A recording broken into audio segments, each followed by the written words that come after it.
So with Sparking Zero being out now for about 3 days, if you did get early access, I've been playing a good amount. I have a good amount of hours. I've played a decent bit and I've really been enjoying it. And these are going to be like kind of like my thoughts, pretty short video, I think, basically about like what I thought about early access and what I would like to change. We do not care. With the first patch coming out and hopefully within the future. Now I know my opinion might not mean a lot as the fact that I don't really have a big following, especially for this game yet, but I'm trying to build that. So if you want to partake in helping me build that, drop a sub, hit a like, that'll definitely help push it, everything like that. But yeah, these are my thoughts on Sparking Zero pre-release during the early access phase of the game. See, if I got a hold of you, I'm gonna try to break some sense into your black, crispy, burnt moon cricket roach on the side of the road, burnt to crisp in the sun. So the first thing I will say is this game visually is insanely like appealing. Texture quality at high is like really all you need. This game runs extremely well on a poor computer. Just for a little explanation, I have a 1650 graphics card. And Broke nigga alert. Broke nigga Is alert. it talking about me? Broke nigga I alert. think so, my nigga. Broke nigga. I'm on a laptop playing, currently in the process of getting an upgrade, but this game runs insanely smooth. But this game does run insanely smooth at a lesser graphics card. So yeah, I will say that this game does have that going for it. I mean, every once in a while, here and there, you'll have some frame drops when you have like the big clashes where like you have like this big purple background, you know, like galactic background. I mean, but when the game frame drops, it picks up for it so well. It reminds me so much of Overwatch, where that game looks phenomenal. I don't even play Overwatch. Ooh, yeah, I just think the thick ice lady is hot. For how little the game is. And this game also is 27 gigabytes. Now there's a million positives with this game. So I'm going to talk about like some of the negatives that I've noticed. One big negative, this has been happening to me and my friend, but for some reason, sometimes when you start up a match, you are forced to key charge. I don't know why. Let me know if you guys have also had that issue where you just like start up a game against somebody and it just makes you key charge and there's nothing you can do. And then it also makes you like pop your supers and your ult, and it just, I don't get it, but that is like a big problem that it was really frustrating us. Now my friend pressed pause twice and it worked, but that doesn't always work. So hopefully, like, you know, day one patch that is fixed right away. Now, another thing I did notice here in the menu, it is great. I do love this menu, but God, do they talk so much. Like every time we switch a screen, which is fine, Goku talks. But when I'm over here trying to like buy things, when I enter the shop here, Bulma talks so much. Dude, special that you want? Shut up, bitch! you can be strolling around looking for different items, whatever you want, and she'll just keep yapping and yapping and yapping. Well, did you find something Like you she'll want? keep talking.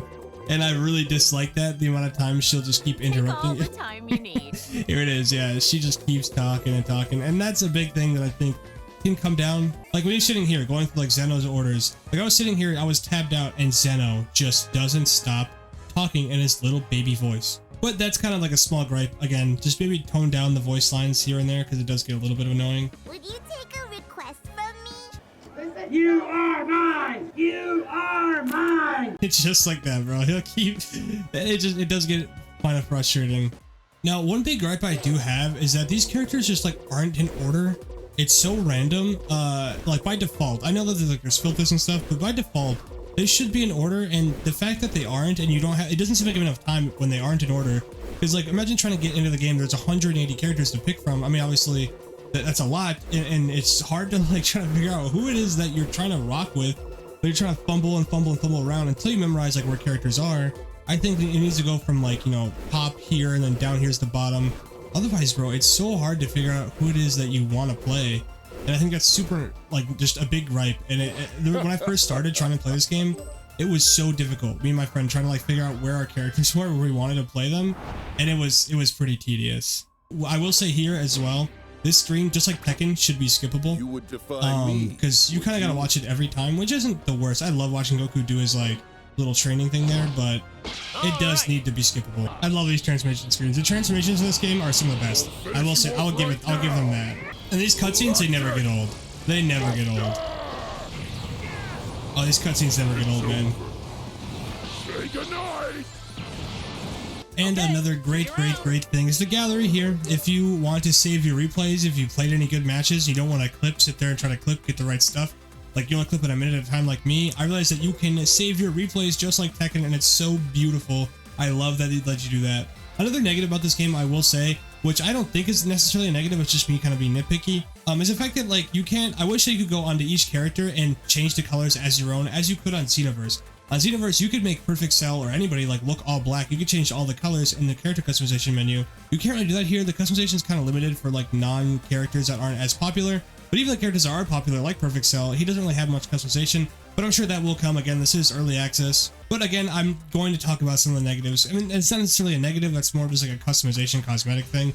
And yeah, those are pretty much like all the things, like the little opinions here and there. Like obviously this game has so many positives, and I mentioned just a few that I enjoy, but I did want to like talk about some of the negatives that I do hope get addressed on the first day one patch. And it's really small things, like it's the key charge, it's holding back B every time you want to fucking leave something, it's the talking constantly being interrupted by the AI and the NPCs, whatever, on the home screen, and it's the characters not being in an order that is nice and available. But those are just like really small negatives. But hopefully you guys did enjoy this game. Let me know how you guys have been enjoying early access. Hopefully you've been enjoying it as much as I have, probably even more. This game is a cinematic masterpiece. It runs beautiful on low hardware, and yeah, it makes me feel great to wake up every morning and play a BT4 all over again. It's like I was a little kid waking up to play BT3, and we have Daima dropping the day after the fucking full release of the game, so I'm super hyped for that. Make sure to hit that like and sub if you did appreciate this video or did enjoy it or whatever, because I really am trying to grow a nice community to start some tournaments for this game, because I think it's going to be a blast. Yeah, hopefully you guys have a great day on launch, and yeah man, I'm out of here.